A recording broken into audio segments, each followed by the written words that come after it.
앞으로 외환의 환전과 송금을 집에서 하거나 환전한 돈을 항공사를 통해 받을 수 있게 됩니다. 또 5년 뒤에는 서울 상공에 드론 택시가 날아다닐 수도 있을 전망입니다.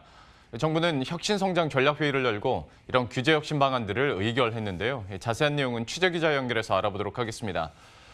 이재경 기자, 앞으로 그 외환 업무 보기가 편리해진다고요? 그동안 외환의 환전과 송금은 원칙적으로 외국환 은행에만 허용해왔고 예외적으로 환전은 환전 영업자, 5천 달러 이하 소액 송금은 증권사나 카드사에게만 허용해왔습니다. 정부가 이번에 마련한 외환 서비스 혁신 방안은 환전, 송금의 위탁을 전면 허용하는 것을 담고 있습니다. 그래서 고객이 은행에 의뢰해 환전한 외화를 택배회사나 주차장, 항공사를 통해서도 전달받거나 ATM 등에서도 송금을 하거나 받을 수 있게 됩니다. 또 증권사와 카드사, 핀테크 기업의 업무 범위도 넓어집니다. 지금까지는 외국인 투자자가 투자하려면 증권 계좌뿐 아니라 은행 계좌까지 개설해서 은행에서 환전한 후에 투자를 해야 했는데요. 앞으로는 증권사가 환전을 할 수 있게 돼 은행 계좌 개설이나 은행 환전 업무 등이 필요 없어집니다. 신사업 규제 신속 확인 면제 제도도 새로 생깁니다. 새로운 외환 서비스에 대한 규제 해당 여부를 30일 내에 정부가 확인하고 필요하다면 업계 전반의 규제를 면제하는 제도입니다.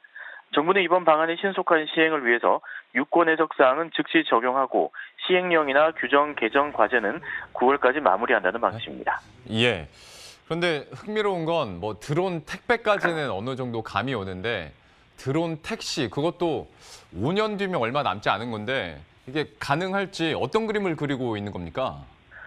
네, 한국형 도심 항공교통 로드맵에 담긴 내용인데요. 드론으로 대표되는 도심 항공교통을 2025년까지 상용화하겠다는 겁니다.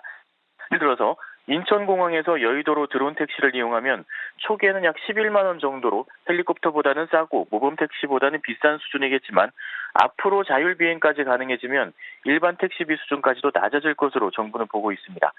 안전 운항을 위해선 여러 가지 제도를 좀 개선을 해야 될 텐데요. 국가 차원의 포괄적 운항 기준을 마련하고 기상, 통신, 도시 등 지역별 실태조사 결과를 반영한 지역별 운항 기준도 마련하기로 했습니다.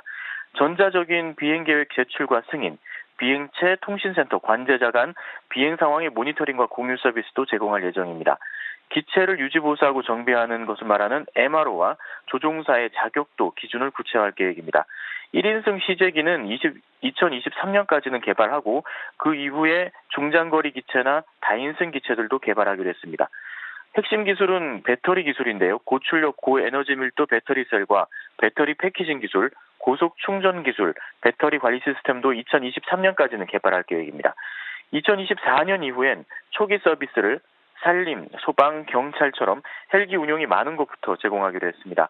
23년 이후엔 보험 상품도 출시할 수 있도록 정부 주도의 보험 표준 모델을 개발해 보급하기로 했습니다. 정부는 안전기준 마련과 인증 등에 따른 시간 소요로 본격적인 확대는 2030에서 35년 정도가 될 것으로 보고 있습니다. 머니투데이 방송 이재경입니다.